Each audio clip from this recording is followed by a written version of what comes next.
Hey everyone, how are you? It is Thursday, July 2nd, and I wanted to come to you this week. Had some really interesting insights this morning that I wanted to share with you about these programs that I talked about in my last video. It's been a rough one for everyone the last few weeks, and I think we're all becoming aware of our own programs and trying to dispel them. And I think the goddess of dispelling those programs was Louise Hay, who has since passed, but her book and kind of what she talked about was really about understanding the power of our thoughts. And those thoughts can be really damaging programs if we're not careful. One of her exercises, which I tried this last week, is to write down everything that you believe in, so that you can see where you stand. Where are those messages coming from? Are they positive or are they negative? And so write about like all the things that you believe about yourself, about men, about women, about love, about relationships, about God, about anything and everything, and just start filling up the pages with what you believe. And what I found really interesting for me was that I was writing what I believe about men, and none of it was positive. Sorry, guys. It was really bad. And I thought, gosh, half of it was actually more about me, and it was more negative about me than it was about the actual gender. But then I started really looking at it and thinking, gosh, you know, what privilege has provided, because the anger was more at white men who have that privilege than it was at any other race. So I found that fascinating. And so I kept digging a little bit more. And it almost became too generalized, where looking at, there's obviously lots of positive things about men and masculine energy, but there's also a lot of negative things. So when I started looking at it as an energy, because as women, and as a woman, I have testosterone in me and men have estrogen. So we carry both male, female hormones. There's the left-right brain. One could be considered more masculine, one could be considered more feminine. And it's almost like I started looking at it thinking, this is ridiculous and it's crazy making. It really isn't about gender so much as it is about being human. So what are some of the things that I believe about humans in general? And that is really powerful, because humans are pretty amazing, but they've also done some pretty crappy things too. And that those crappy things happen when they get angry. And that's a very masculine trait. And so we see how our world has been for the last 2,000 years, at least, and I'm sure it went on way before Christ, of course it did, and it would be a man, it would be a young man who would be a king. They were usually, 17, 18 years old, because nobody lived past 30. I guess 30 was considered old in some centuries. So they'd be like, oh, you have a bigger castle than I have, therefore I'm going to take your castle because I want it. And a war would break out because one king wanted another king's castle. And I'm not making this up. This literally would happen a lot. I remember living in France, south of France, and those stories just flew around, like how that land was just conquered time and time again, always war. And I lived in Cathar country, and there's lots of stories about the Cathars and how they were brutally murdered. So, and all because somebody had more gold or a prettier castle than, and really, you kill people for that? But it's been going on forever. So that's not working for us anymore. And we're really waking up to that. And this privilege that white man has fought for, it has not done our world any kind of good. This power has given us a very sick planet that is environmentally ill. We have social unrest. We have people that are starving, people that are mentally not being helped or cared for, that are sick. So this shouldn't be happening, because humans, if we really look at human beings and who we really, really are, we are beautiful. And I mean that by saying we are so incredibly, powerfully generous and kind and sympathetic and understanding. And I think the big thing about human beings, the human race, is how creative we are. We are such problem solvers.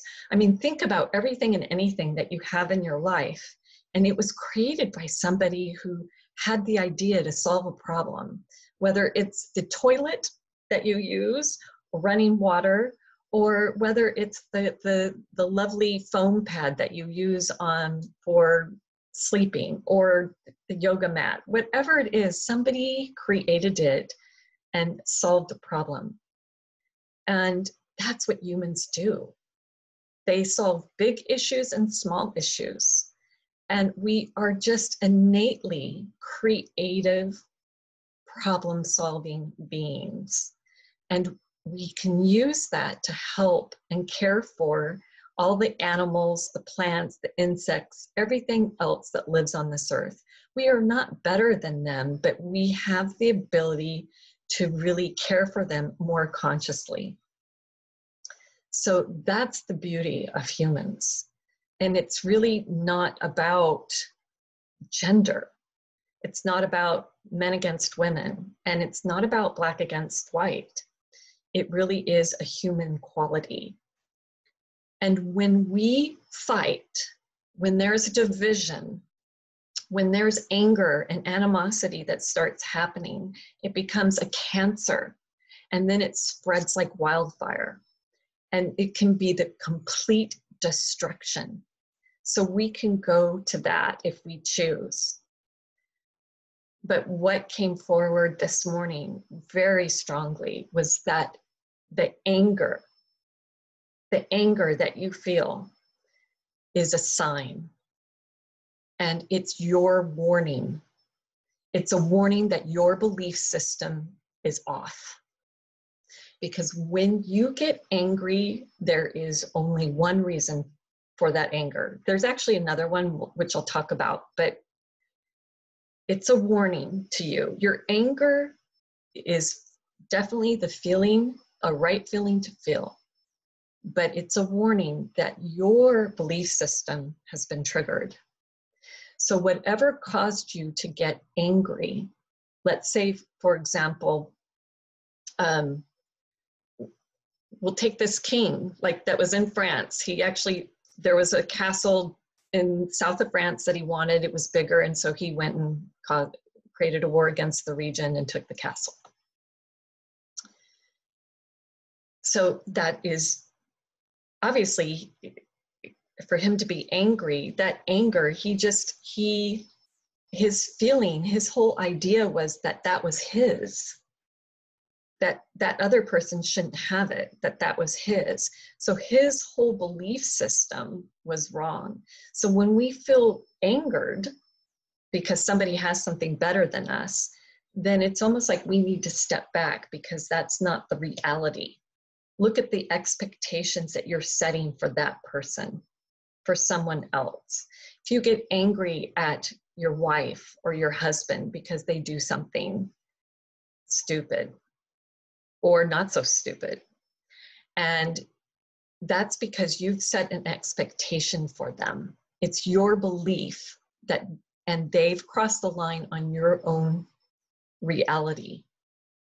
You've expected that from them. And because you expected something from them, they broke that promise to you that they perhaps didn't even know was a promise to you, because you've created it all in your mind, and now you're angry because they've broken your reality. They've broken that image that you created for them, and now you're angry. Now you're mad.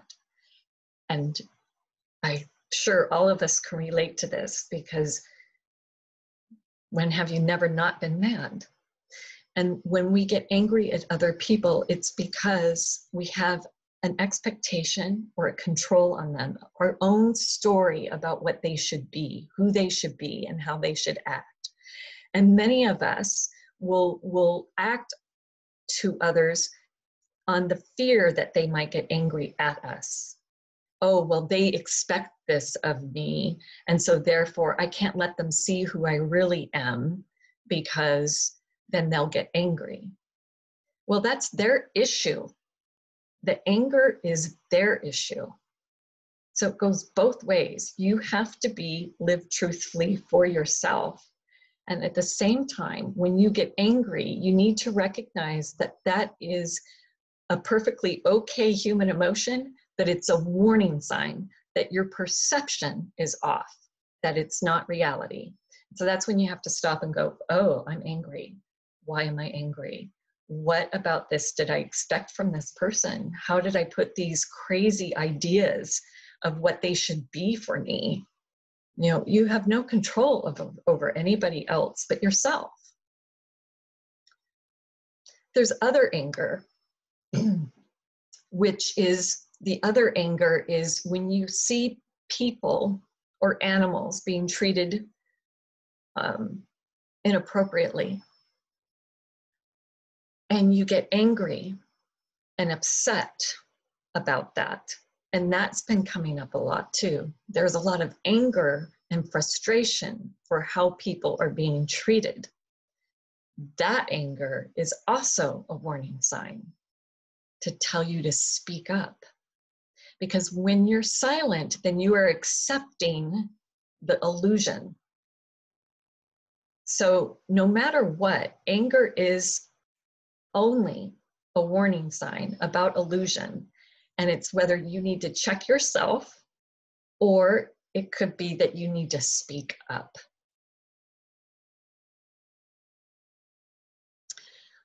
So that's the big message, because that is coming forward. So what they are showing me, and have showed me many times, is this, it's almost like a mob of bodies that are very angry.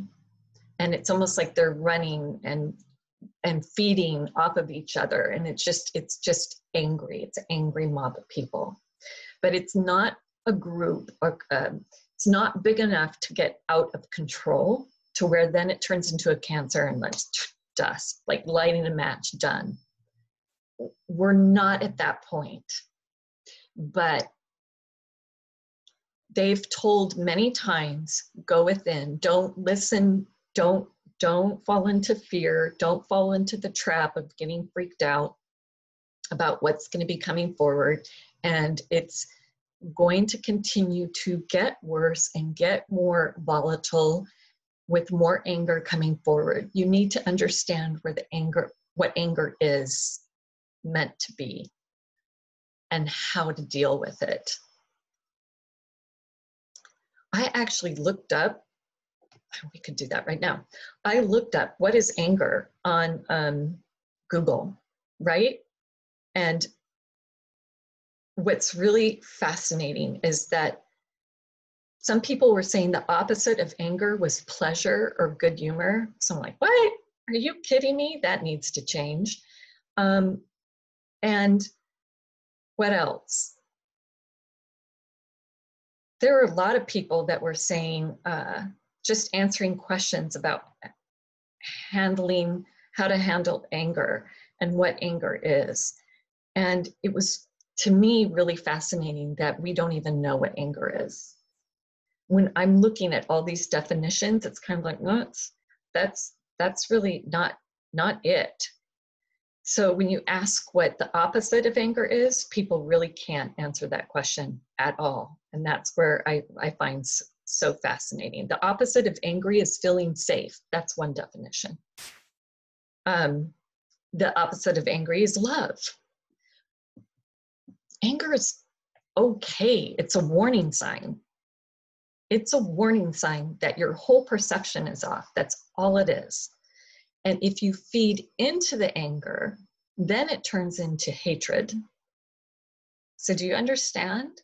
It is a warning signal for your body. And then when you feed into it, when the ego just says, oh, I'm not looking at this. This is my pretty picture of the world. And this person's doing me wrong because they've done this and that's offended me. So therefore, I'm going after them. They're not even seeing that they're the one that triggered themselves. They're not seeing it. They're not awake. So they're just going to feed into that anger, thinking that it's a sign for hatred. And they feed in and create hatred from that. And yes, there are a lot of people that are not awake right now. And it's, you can't reason with that. You need to work on yourself. As we work on ourselves and we identify the things that trigger us and recognize and wake up to the illusions we've been fed, like many of us right now, really looking at racism and what comes from that whole systemic racism, how it's just so buried, right? And so subtle, yet very dangerous. And because of that, we have to recognize that these are the stories that we've told ourselves over and over and over again. And now the glass has been shattered. And it's kind of like, well, of course, yes, I see it now, but I didn't before. So I apologize. I'm sorry I didn't see it before. Now I see it. Now it's like we're all kind of moving through that process. And it will continue. You'll continue to come up against things and belief systems that you have, and they will continually start and begin to crumble. And the anger will be one of the first signs that tells you you're hitting one of those. And it's a good sign. So the ultraviolet beings that I have been coming forward, they've been standing around for a while now. And so this is something that they definitely wanted to come through. It's something that they shared with me earlier today. And that's why I'm doing this video. And I apologize for the length of it in advance. They want you to just continue going within, not feeding into the fear, creating your own harmony. So it gets back to balance. It's not about going far to the right or far to the left. It's finding that middle way that the Buddha talks about, that this middle way, there's no gender issue, there's no race issue. It's really about being harmonized for yourself, taking responsibility for yourself, creating that harmony for yourself. When you create harmony for yourself, you wonder, how can I affect change? When you create harmony, when you understand who you truly are, this beautiful, creative, problem-solving, innovative human being, when you realize what you are, then you can step away from all of those stories, those programs that have been part of your thoughts, and let the illusions drop and face this beautiful reality of that we are all the same. And when you do that for yourself, when you go within and find out things for you within, you create a harmony that then, as we all then start to connect beautifully, where all our wings will touch. And that's really important. And that, nothing can break that. That's where we're headed. So I want you to know there's hope, That's where we're headed. But you're going to see a lot of this anger coming up, and they just want you to know what's going on there. And we're all going to have it and have to deal with it.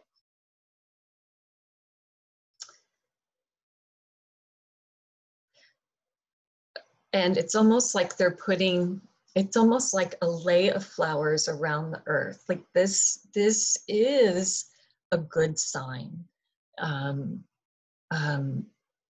That all beings within not only our solar system and our galaxy, but within the entire universes and multiverses, that we have this amazing amount of love being sent toward us to heal.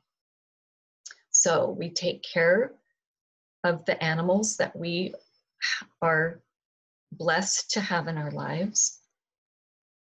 We take care of the humans, the little humans that we are blessed to have in our lives. And we take care of the humans that we are blessed to call friends. And family's part of that if you are dear to your family. Everyone's different. So whoever your family is. And be harmonious and know that this too will pass and that you really are amazing. So that's it. And I promise my next video next week, it's going to be all about color. So I can't wait to share some really cool things with you about color and how your whole personality emanates from color. All right, until then, make sure you like the video, and if you haven't subscribed, do so by clicking on the subscribe button, and if you click that little bell, that will tell you when the next video is up. All right, bye everyone.